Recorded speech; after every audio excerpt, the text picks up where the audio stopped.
பெர்மனெண்ட்டாக ஜெயிக்கும். பொய் டெம்பரவரியாக ஜெயிக்கும், பெர்மனெண்ட்டாக தூக்கும். இதே நான் தெளிவாக சொல்லிக்கணும்னு நினைக்கிறேன்னா, உண்மையாக இருக்கவங்க நிறைய பேர் தோக்குற மாதிரி ஃபீல் பண்ணுறீங்க.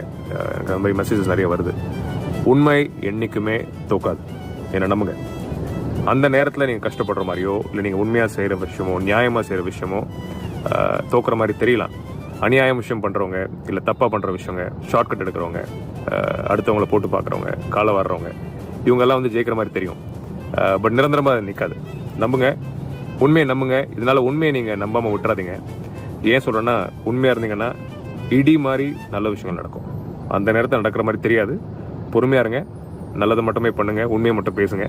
உண்மையை தவற விட்டுறாதீங்க. வாழ்க்கையில் எந்த தருணத்துலையும் பெருசாக நீங்கள் எதிர்பார்த்ததுக்கு மேலே வேறு லெவலில் நல்ல விஷயங்கள் நடக்கும். இது ஃபிலாசபி கிடையாது, என் வாழ்க்கையில் நான் பார்த்துருக்கேன். இது நிறைய உண்மையாக இருக்கிறவங்க வாழ்க்கையில் நடக்கிறத பார்த்துருக்கேன். ஸோ அதனால் இது வந்து உங்களுக்கு ஒரு